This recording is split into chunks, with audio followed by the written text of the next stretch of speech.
Hi guys, and welcome to another Toxic Magyar 501 cast of Age of Empires 2DE. Here we have the Tatars versus the Persians. So Hobotus is the Tatars, and we have Monsterebu as the Persians. So Arabia is the map, and let us first discuss the starting position. So, back gold, back stone, Persian. Forward 2 golds and a stone.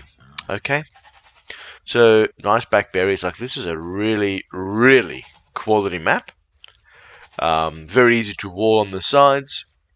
And then you've got your resources that are very secured. Let's have a look at Hobo. So, Hobotus is... his base is also pretty good, right? So we've got 2 back golds, reasonably back berries, and the 2 back stones, okay? And then wall, you know, here, here, here, okay? So both of these maps, very, very capable of walling them very securely. Okay, so we've got some pushing on some ostriches, okay? Now, elo guys, this is about 1600 elos. And then we can discuss the civilizations on that. So with 1600 elo, you're doing a lot of things right. You're only missing out on a couple of the basics that make you the higher elos, right? So when you're playing these games, the difference between the pros and sort of that 1700 elo, like, it's just the refinement. So you understand the concept. 6 on the sheepers, 3 or 4 on the wood line, and build, you know, from there depending on what you're building. So everyone knows, even at 1000 elo, from Dark Age to Feudal Age, basically same. From there, the decision making, the micro, the macro, that becomes a huge difference. And then the ability to adjust those in the game. Okay? So it does make a big difference playing. So let's talk about the Persians. So, cavalry civilization. They start with an extra 50 wood and an extra 50 food.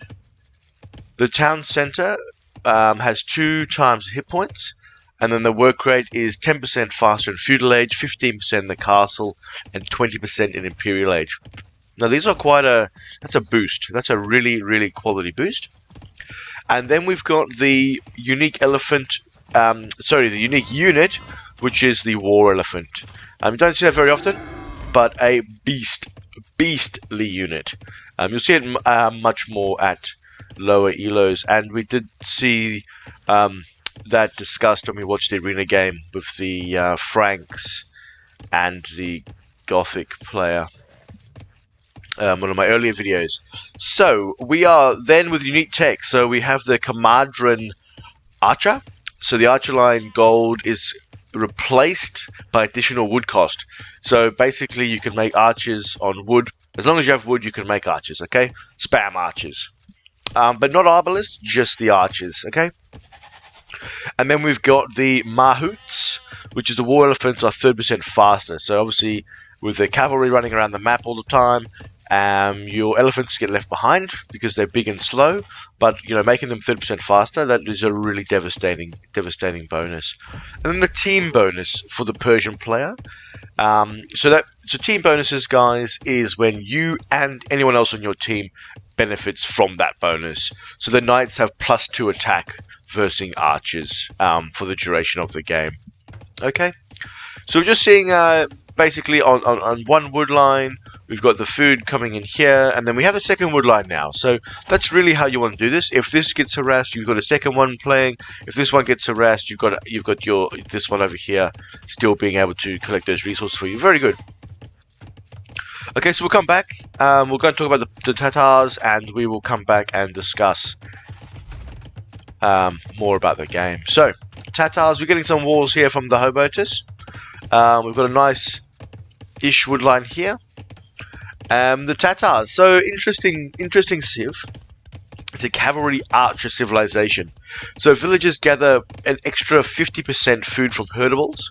The new town center spawns 2 sheep starting in the castle age. So every single town center in the castle age onwards, it gets you 2 more sheep. They did have it where it started in the feudal age, but it's way too overpowered, so they've had to obviously adjust that. Okay, so then we've got the units deal 25% more damage when fighting from higher elevation, so any hills. So on these maps, when you've got these hill areas here, you know, they're all over the map on Arabia, 25% more damage from all units fighting on the hill, or just a higher elevation than your opponent. Then we get Thumbring Parthian Tactics for free, guys. For free. Okay? So, just in case that we don't know what that is, let us discuss. So, Thumbring is archers fire faster with 100% accuracy. Okay? And Parthian Tactics are cavalry archers, have +1 normal, +2 pierce armor. And they have a +4 unique mounted archers, +2 versus the pikemen. So those are, you know, a lot of resources.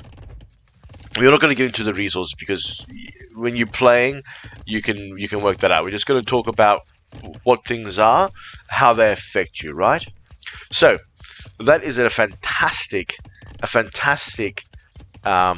bonus, and makes the archers in the Tatars very good. They don't get arbalists, but they do get fantastic cavalry archers, okay? Then we've got the unique units, the Kashikis, and the Flaming Camel. Now, I just need to quickly, as we're talking here, we have got a forward tower coming in by Monster, okay? So we're just going to keep an eye on that as we continue to discuss. And we do have some forward men-at-arms, which we've obviously had some small battle here, which looks like the scout went down. Okay, so we'll just have a quick look at this, and then we'll move back to the Tatars.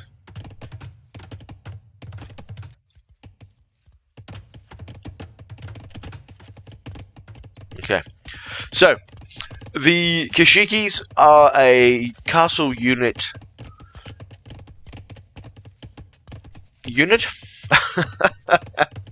And they collect gold when they are fighting. Small trickle, very, very awesome. They're actually a good kind of. They remind me of a Snippy Lancer, in their terms of their appearance, but they do have their lance down rather than up. It's a very cool looking unit, and they are they're not a bad unit at all. Okay, so these men-at-arms just attacking here, being a bit pesky. We will keep an eye on that, though. We do want to keep an eye on this tower up here as well. So at the moment, we've got this tower.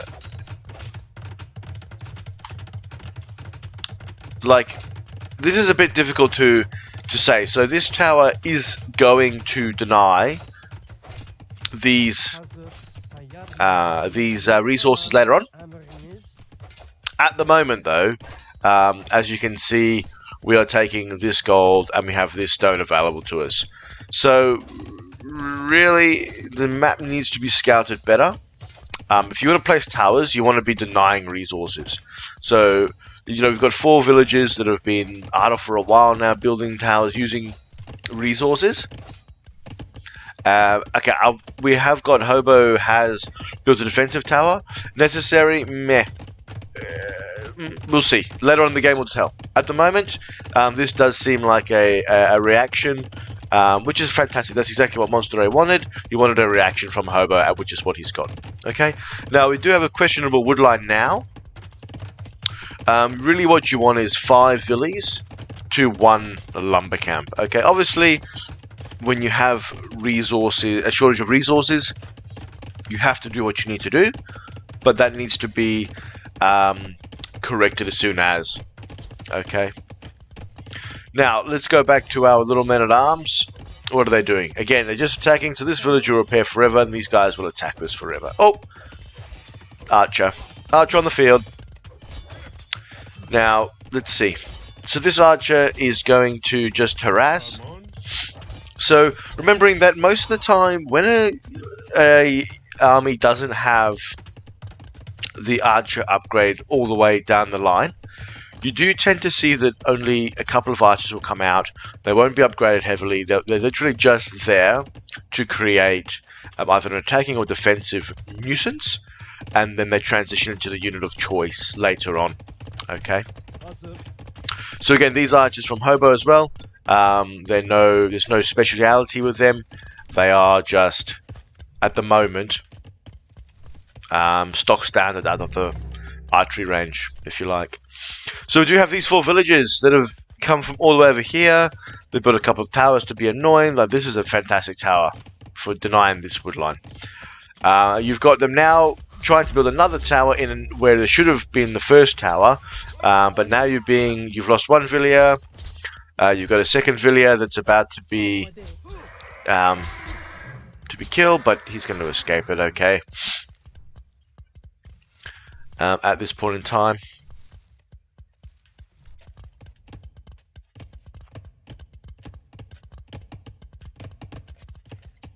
So these men-at-arms escape to the back of the map here.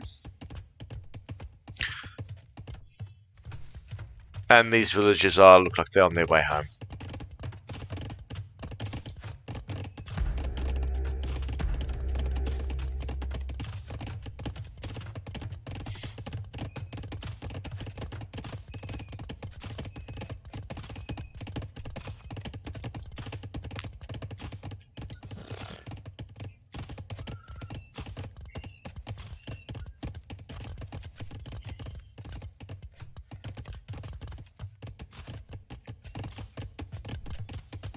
So just securing the back of the base.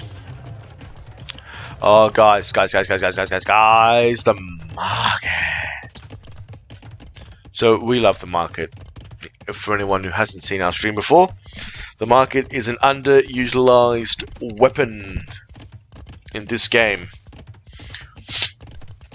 Oh. So these markets, when you've got an unbalanced economy, can very, very quickly balance your economy. Alrighty, so the men-at-arms that we had camping at the back of the base here are just about to be finally cleaned up by these archers from Monster. Okay, so... well, that's a bit of a... wow. So, you know, on a hill sometimes you can't see it. I don't think there's a gap there. But that villager came from the middle there, so we need to keep an eye on that. There is a problem with the hills sometimes. The units can actually sneak past. So we've got a defensive tower because we know that Hobo's in the castle age, and we know that he has archers. Monster knows this from up here.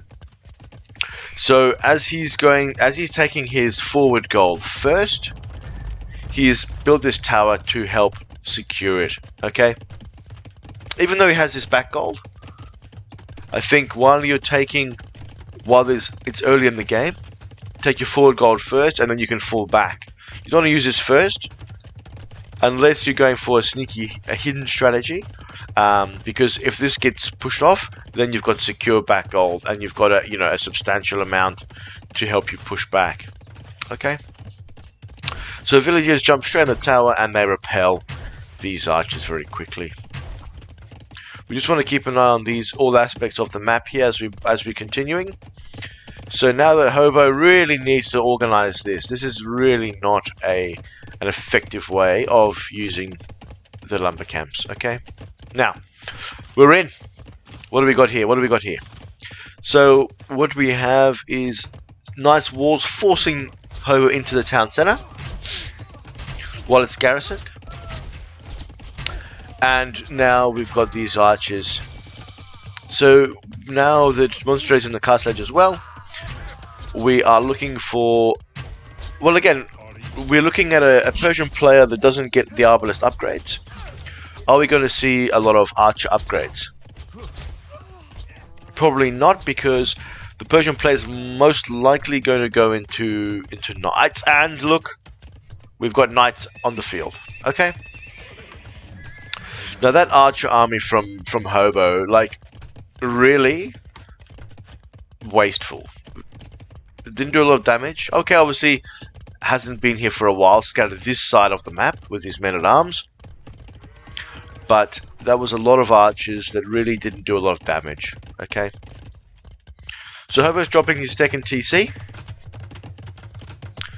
And that's going to secure these resources. Unfortunately, the back wood line here for Hobo isn't awesome. All of his wood lines are forward. Okay.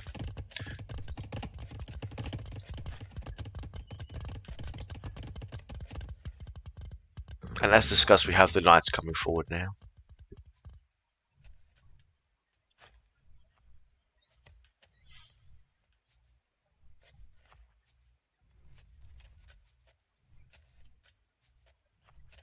Always find that when we're watching it from we can see everything, and then you watch an encounter like that where you're like, are they going to meet?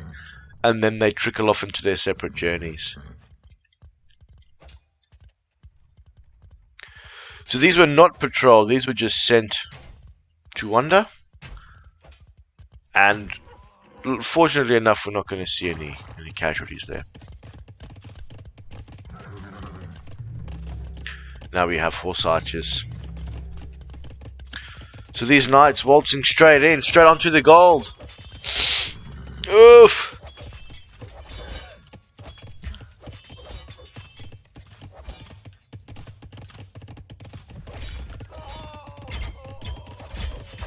And these are the sheepers that we've been discussing when you get a new TC in the castle edge.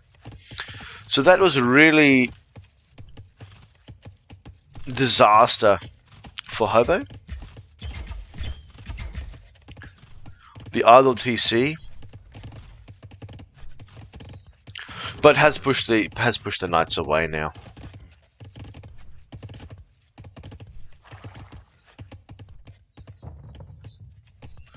So these archers down the back here are being annoying still, but they're about to be mopped up by the knights here.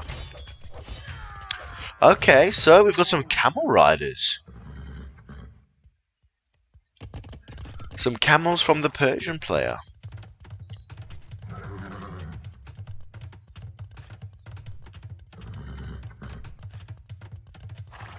So the camel play is designed if the Tatar player wanted to build some knights just to support his cavalry archers against the knights from the Persian player. The camels are a counter to that. Now we have spoken about this before, but the camels are a good counter to knights, especially when the knights are in low numbers.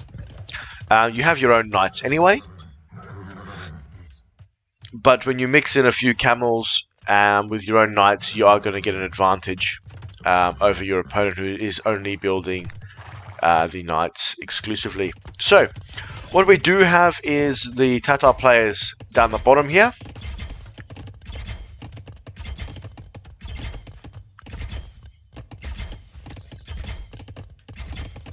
And we have the Persian player moving forward with his knights and sending some camels, who also have an advantage against horse archers, but they have to be in contact. So the camels just have an advantage against horses across the board.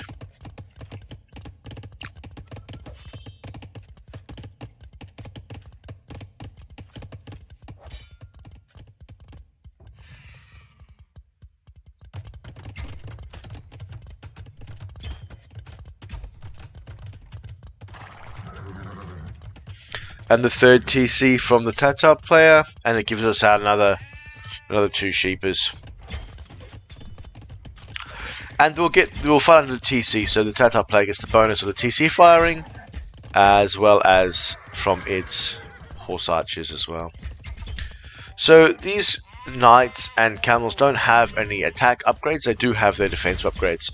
So guys, a lot of the time, a lot of people tell you before you get attacking upgrades to get defensive upgrades, because the defensive upgrades will allow you to withstand more attacks and sort of work in a way that you don't necessarily need your attacking upgrades if you have the defense upgrades first. So you don't want to lose units, and then you can always fight a little later on as the game continues. So what we have here is a very, very ambitious castle. This castle is getting a very nice chunk of woodline, and is also securing this gold stack.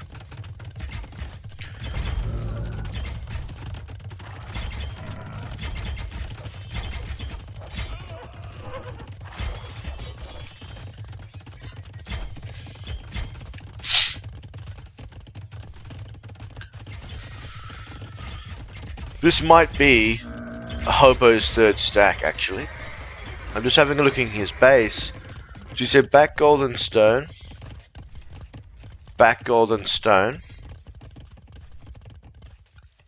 forward gold. So that's a really bad gold for hobo. Yeah. So that's taking away his gold resource there. Persian player second TC.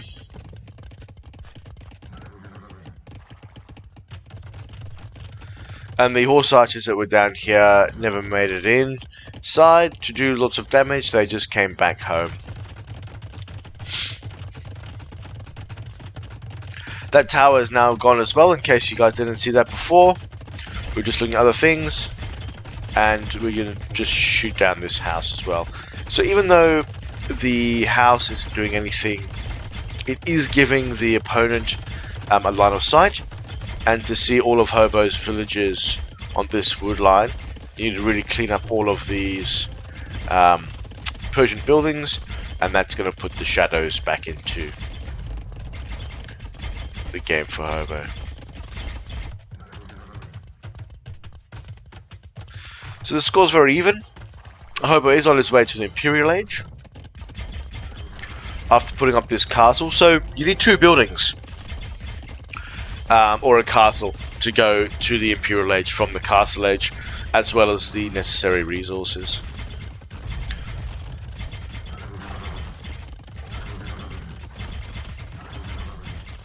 And this castle's also now shot down, this tower. So here comes the Persian army.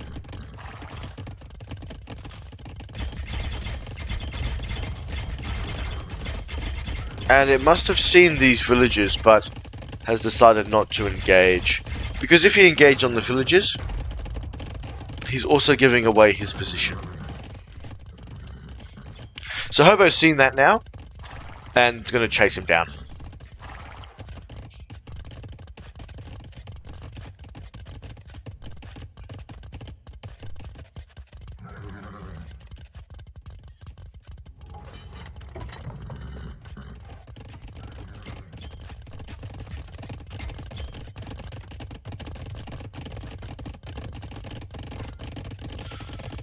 Guys, this is a Kashiki man, or a Kashik.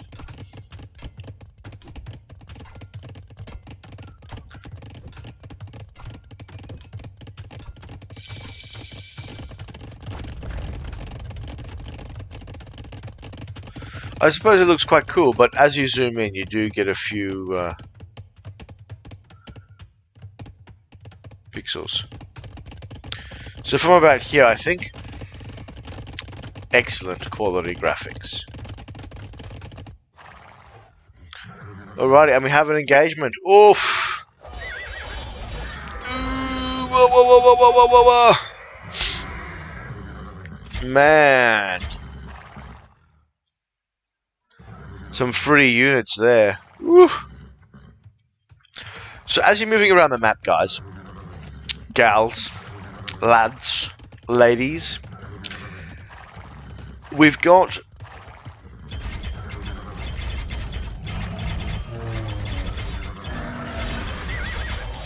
now when you're shooting, when you've got cavalry, so we'll come back to that thought. When we've got the archer units there, you never want to get an engagement like that. That is death. Oh, now we've got these trebuchets. Now, Tatars. We didn't finish the Tatar chat because everything happened, right? Everything got exciting. So let me quickly finish. So we talked about the Kashikis. The Flaming Camels are fantastic against units, cavalry units. Against buildings, shit. Don't even waste the res. They're really situational. Then unique techs, silk armor, light cavalry, steppe lancer, and cavalry archer receive +1 armor, +1 pierce armor. The Timurid siegecraft trebuchets +2 range, okay, and that also enables the flaming camel. But the +2 range on a treb is insane. You're shooting halfway across the map, man. Check this out.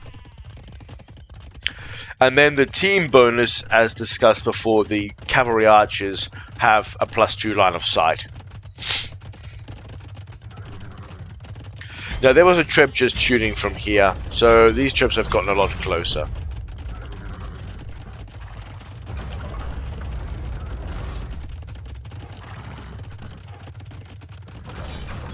And here we're getting our bonus on the hill. So, coming back to the thing we were talking about before, sorry about that, is that when you march around the map, if you just like grab your units, right click, and send them on a journey, you really need to patrol them. So as soon as they come into contact, even if you send them from like here, when you send them with a patrol move, whenever they encounter an enemy, they'll attack it. So that way you don't have to be watching it. You know that if it encounters an enemy, it's going to fight. Where we've just seen an occasion where an army's been right-clicked to move, and an enemy army sees it, engages it, butchers 4 or 5 guys for free, and then, oh shit, what's that pinging? Where is it? Oh my goodness, run, or turn and fight, whatever you want to do. It's not a good thing or a good habit. And even at a very low elo, if you get into the habit of patrolling your men around the map, you're going to see much faster response times, okay? Obviously there are hotkeys to enable response times fast as well, but that's a very simple one, is just to patrol them around the map and help keep you more alert. Okay, so we have a small migration. Because we discussed that this gold here was taken. The hobo needs to secure another gold. He scouted this one and he's going to go and gobble this up. So we sent a lot of vills because we want to get. It may not be the most efficient way of doing it. In fact, it's not, because there's not enough space. But you want to get as much of this gold as quickly as possible before this cavalry comes and does these sorts of things where you're murdering your villagers. Especially when your army is a little bit out of position here. Or we won't say out of position, we'll just say, you know, these guys are doing other things, securing pieces of the map, and then this army runs in and kills them. Okay? So we've got 2 castles. So we have, sorry, 1 castle's been removed now. So Hobo has taken that hill, and he has his trebuchets, and they're going to start, you know, pushing down. You have a defensive castle here, so, you know, love to see some walls, but it's fine. We do have a defensive castle, so that this area is probably pretty secure, you know, with the TC and the castle. And then we have a nice engagement here. So we've got the trebs bashing the castle, a lot of villiers fixing it, because this castle again secures nice areas, and then the castle, the archers and everyone. And then slightly to the side here we do have the cavaliers killing the trebuchets that were preparing to attack the castle, and then we've got some more Kashikis coming out. We do have these views, we'll keep an eye on this. So they're building a mining camp.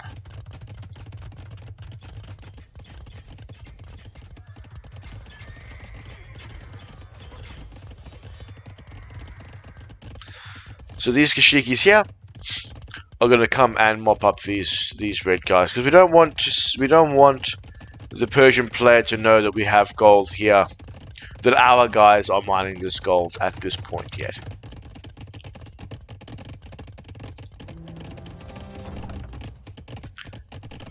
Whoop, whoop, whoop, whoop, whoop.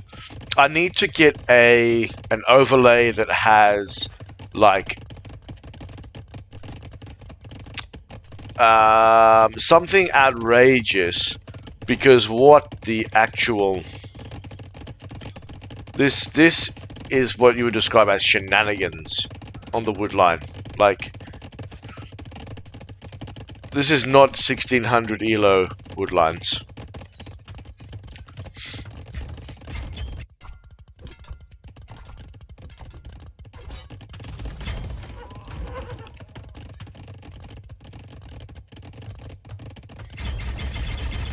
Okay, so we've got an engagement on the hill. So we are higher up with Hobo, and his bonus is going to come into good effect. The Cavaliers are a very good unit, and they do take some beating. We do have these Hussars now that have cleaned up all of Hobo's villages after the Kashikis took on his, and we're going to see a small engagement here.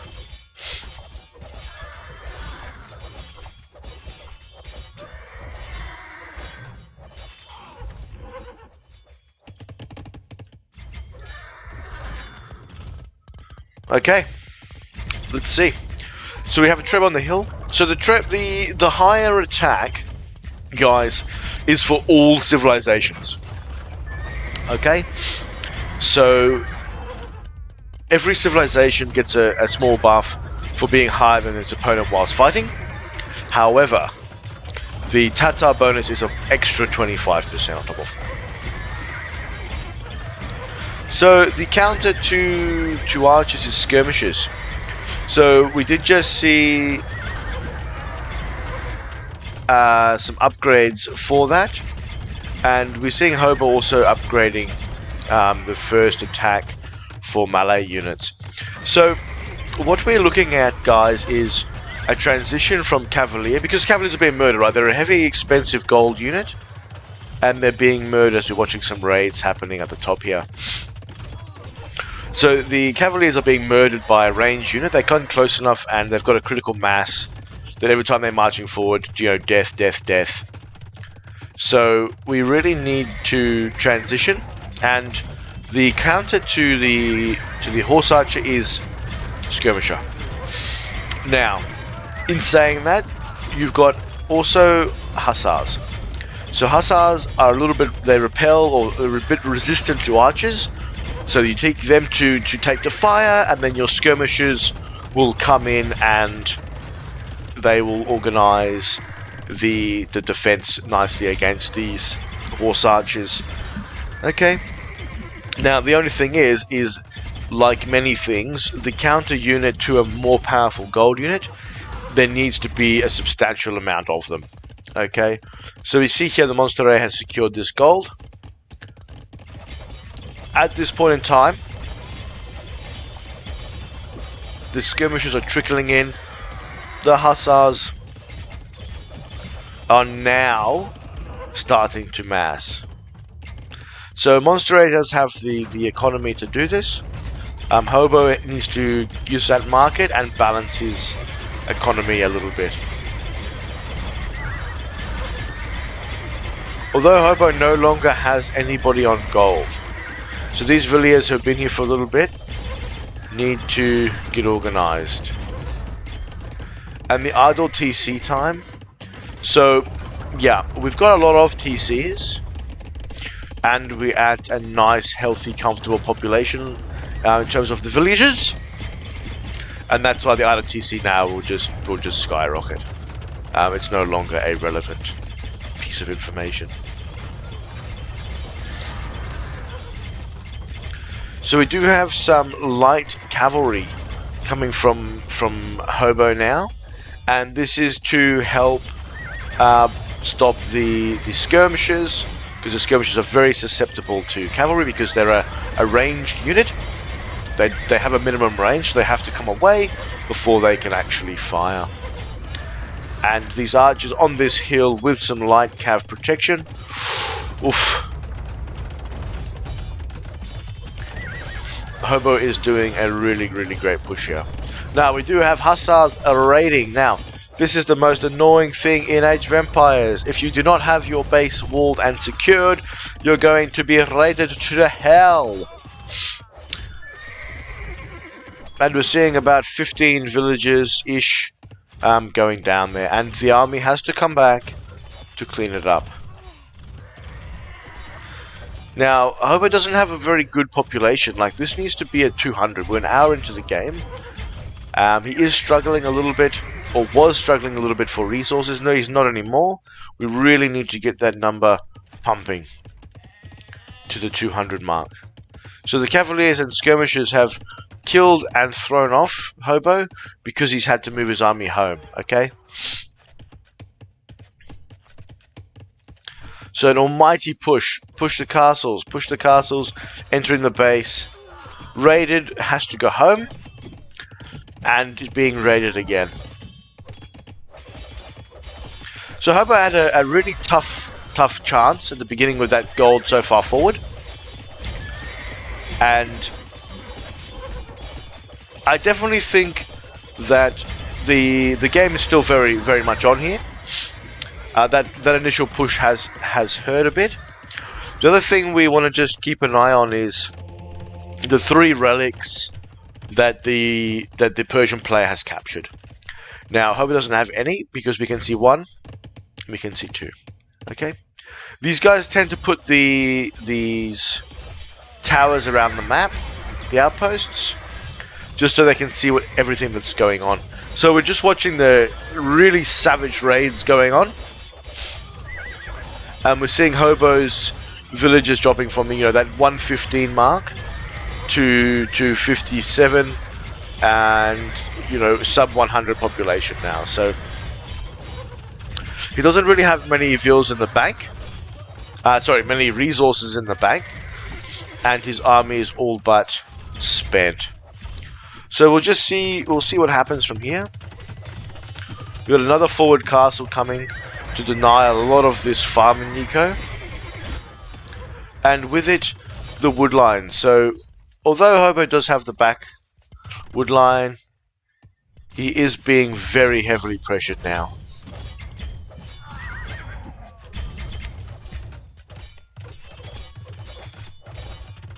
And Monterey is very safe. So basically an all-in 2 TC. And he's just building the hussars that are a food-only unit with 62 farmers, and he can just raid for days. The Hobo doesn't have a counter at this point for the hussar, and doesn't have the resources to take into something else. And the big skirmisher mass now. So really, there's not a lot Hobo can do.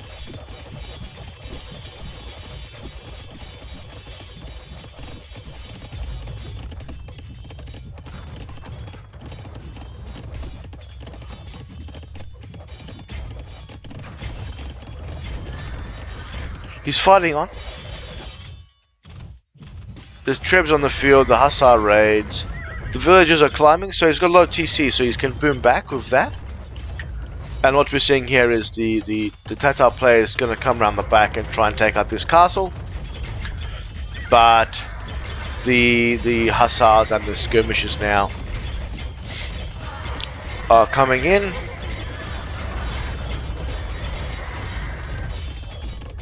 And I think that looking at the resources, looking at the military composition, this game is almost over. Unfortunately.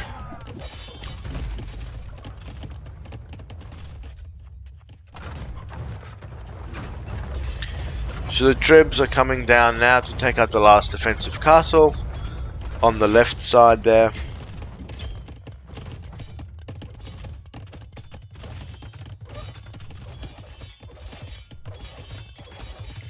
And the resources from Monster A, even going for a late chemistry.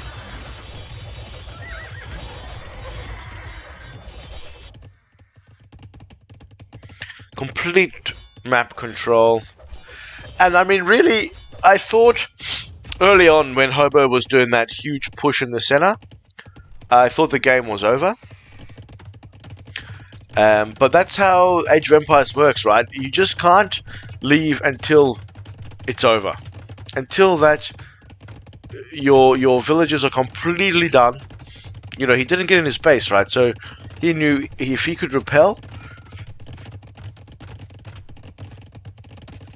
he sent the hussars into raid, which caused Hobo to go back and look and take his army, and that was the opportunity that Monster A needed to quickly gather his defensive troop, push back out, and push forward and transition into a very, very good comeback. So Hobo's still walling up here. You know, he's lost a lot of farms, a lot of vills, a lot of economy here. Again, this late in the game, it's not super out of control, because with so much ease you can reboot back, right? Already back to 85 vills. Population is the difference. This army is designed to destroy what Hobo is building. You know, 197 to 110 pop.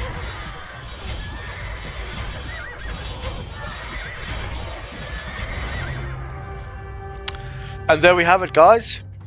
A really, really good comeback by Monster A, and a small disappointment for Hobo. But again, fantastic game. That's really great fun. So, guys, again, thank you very much for tuning in to this episode. We look forward to seeing you again soon. Ciao for now. Magyar out.